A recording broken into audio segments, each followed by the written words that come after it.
Hello, मेरा नाम अनु है और अब हम करेंगे चैप्टर 6 लाइफ प्रोसेसेस। और उसका पेज नंबर, पहला पेज नहीं, चैप्टर का सेकंड पेज और करीबन आधी दूर जो है मैं यहाँ से शुरू करूँगी। तो और बिगिनिंग ऑफ द पैराग्राफ है in the case of a single celled organism. ठीक है, तो आप 1 मिनट लीजिए और सेकंड पेज खोलिए चैप्टर का और करीबन आधी दूर डाउन यहाँ से स्टार्ट करेंगे। In the case of a single celled organism, जो ऑर्गेनिज्म होता है, हाँ, जिसमें एक ही सेल होता है, जिसमें एक ही जो मैंने आपको सेल दिखाया था ना पहले चैप्टर में, ऐसा था सेल। ठीक है, ये सॉरी, या ठीक है, दिख रहा है आपको? हाँ, तो सेल होता है, अंदर जो है उसके अंदर न्यूक्लियस होता है, उसके अराउंड जो है साइटोप्लाज्म होता है और फिर सेल मेम्ब्रेन होता है। ऐसे सैकड़ों करोड़ों एक्चुअली सेल्स होते हैं हमारे बॉडी में। और वो जो हर एक ऑर्गन होता है हमारा, जैसे हमारा दिल है, हमारा हार्ट है, या हमारा दिमाग है, या हमारी बाजू है, उसके अंदर करोड़ों ऐसे सेल्स होते हैं और वो अलग अलग होते हैं, माने उसी चीज़ के होते हैं, दिल के होते हैं या दिमाग के होते हैं या बाजू के होते हैं। ठीक है, तो in the case of a single celled organism, पर अगर ऐसी कोई चीज़ हो दुनिया में, जैसे अमीबा है। अमीबा एक छोटी सी चीज़ है जो पानी में मिलती है कभी कभी, उसमें एक ही सेल होता है। माने जैसे मैंने ये दिखाया, एक ही सेल, एक ही होता है उसमें बस। ठीक है, तो उसके बारे में, ऐसी चीज़ों के बारे में बात कर रहे हैं। No specific organs for taking in food. कोई भी सिस्टम नहीं होता जिसमें भोजन जो है अंदर ले सकें।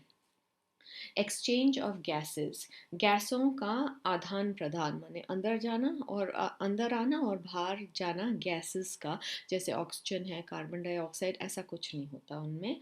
और रिमूवल ऑफ वेस्ट, और जो कचरा इकट्ठा होता है उसमें वो निकालने के लिए, हाँ, may be needed because the entire surface of the organism is in contact with the environment. देखो, जो वो अमीबा है, पूरा जो अमीबा है, क्योंकि वो एक ही सेल का बना हुआ है, वो पानी के इन्वायरमेंट, माने जो उसका वातावरण है, उसके कांटेक्ट में है, डायरेक्ट कांटेक्ट में है। ठीक है, तो कुछ ऐसे चाहिए कि गैसेस अंदर ले सकें वो, और गैस बाहर भी फेंक सकें, और जो भी कचरा है वो भी बाहर फेंक सकें। But what happens when the body size of the organism increases? पर अगर एक सेल से ज़्यादा और भी सेल्स हो जाते हैं, और जैसे मनुष्य है जिसमें करोड़ों सेल्स हैं, तो फिर क्या होता है? जब बॉडी का साइज बढ़ता है, and the body design becomes more complex, और ज़्यादा जो है कॉम्प्लिकेटेड या जफील हो जाता है, तो फिर क्या होता है? इन मल्टी सेल्यूलर ऑर्गेनिजम्स, मल्टाई माने एक से ज़्यादा, ठीक है, सिंगल होता है एक, बाय होता है दो, ट्राई होता है तीन, क्वाट्रो या टेट्रा होता है चार, मल्टाई माने उससे भी ज़्यादा, बहुत ज़्यादा, मल्टी सेल्यूलर ऑर्गेनिज्म जिसमें बहुत सारे सेल्स हों। All the cells may not be in direct contact with the surrounding environment. ठीक है, जो वातावरण है, अगर मल्टी सेल्यूलर ऑर्गेनिज्म है जिसमें बहुत सारे सेल्स हैं, तो वो सारे सेल्स जो हैं डायरेक्ट कॉन्टैक्ट वातावरण में नहीं होंगे। जैसे हमारा दिल जो है, वो दिल डायरेक्ट कॉन्टैक्ट नहीं है वातावरण में, है ना, पूरी बॉडी है जिसमें दिल अंदर है। Thus, simple diffusion will not meet the requirements of all cells. So, साधारण विसरान माने अंदर या बाहर जाना किसी चीज़ों के, जैसे अमीबा में होता है, क्योंकि वो एक ही सेल है और उसका डायरेक्ट कांटेक्ट है वातावरण से। पर अगर मल्टी सेल्यूलर ज़्यादा सेल्स हो जाएं, तो वो हर सेल जो है वातावरण के कांटेक्ट में नहीं है, तो डायरेक्टली जो है वो गैस अंदर नहीं रह सकता, और डायरेक्टली वातावरण में वो कचरा नहीं निकल सकता। अब नेक्स्ट पैराग्राफ कर रही हूँ। We have seen previously how, हमने पहला देखा हुआ है कि इन मल्टी सेल्यूलर ऑर्गेनिजम्स, जो ज़्यादा सेल होते हैं, various body parts have specialised, भिन्न भिन्न अंग होते हैं, various body parts have specialised माने वो स्पेशल बन गए हैं, in the functions they perform, जो विशेष कार्य वो करते हैं वो स्पेशल होते हैं। We are familiar with the idea, हमें पता है, we are familiar with the idea of the specialise tissues, ये जो है टिश्यूज़ स्पेशल वाले टिश्यूज़ उसके बारे में हमें पता है।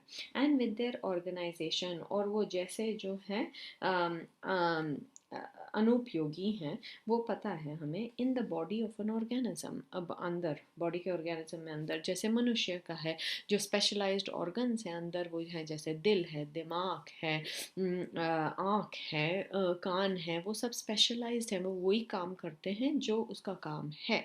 जैसे दिल जो है आँख नहीं बन सकता, ठीक है, तो वो अपना ही काम करता है। It is therefore not surprising, तो आश्चर्यचकित बिल्कुल नहीं है, that the uptake of food and oxygen, भोजन, फूड और ऑक्सीजन को अंदर लेना will also be the function of specialise tissue, उसके लिए भी स्पेशल टिश्यूज होंगे, ठीक है। However this poses a problem, पर इसमें प्रॉब्लम हो जाती है।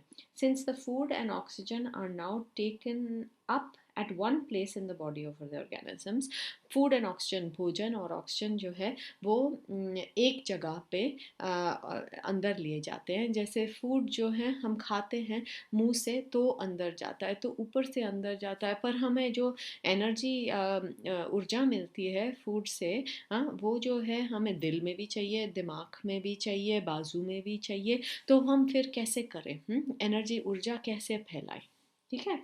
तो food and oxygen are taken place at one place in the body, माने मुंह से अंदर जाते हैं अगर मनुष्य का सोचो तो, while all parts of the body need them, पर सब भागों को उनकी ज़रूरत है। This situation creates a need, तो इस माहौल में जो है नीड माने आवश्यकता क्रिएट होती है फॉर अ ट्रांसपोर्टेशन सिस्टम, माने अंदर जो है मुंह से जो ऊर्जा में मुंह से जो है भोजन अंदर जाता है, फिर भोजन को ब्रेकअप होता है, उसका टूट जाता है भोजन जो, और फिर ऊर्जा जो है वो रिलीज होती है, और जो वाइटामिन होते हैं भोजन में और जो भी और होता है भोजन में जो अच्छा होता है वो बाकी के बॉडी में जाता है। तो उसके लिए एक ट्रांसपोर्टेशन सिस्टम चाहिए अंदर जो है, जैसे रोड्स चाहिए अंदर बॉडी में, ऐसे समझ लो कि वो ले जाए भोजन की ऊर्जा को सब जगह, और वाइटामिन वगैरह को, for carrying food and oxygen, भोजन और ऑक्सीजन को from one place to another in the body, एक जगह से दूसरी जगह। जैसे भोजन जो है पहले हमारे पेट में जाएगा, फिर हमारे स्मॉल इंटेस्टाइन्स में जाएगा, फिर हमारे लार्ज इंटेस्टाइन्स में आएगा, और फिर बॉडी से निकल जाएगा।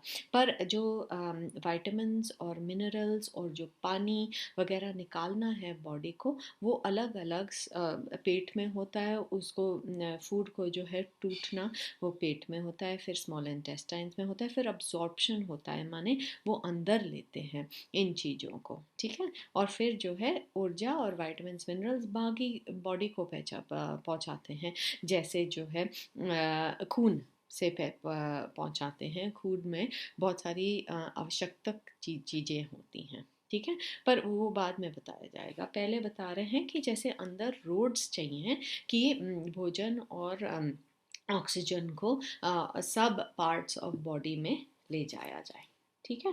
ओके, अब हम यहीं बंद करते हैं, फिर अगली बार next when chemical reactions use the carbon source उस पैराग्राफ से चालू करेंगे।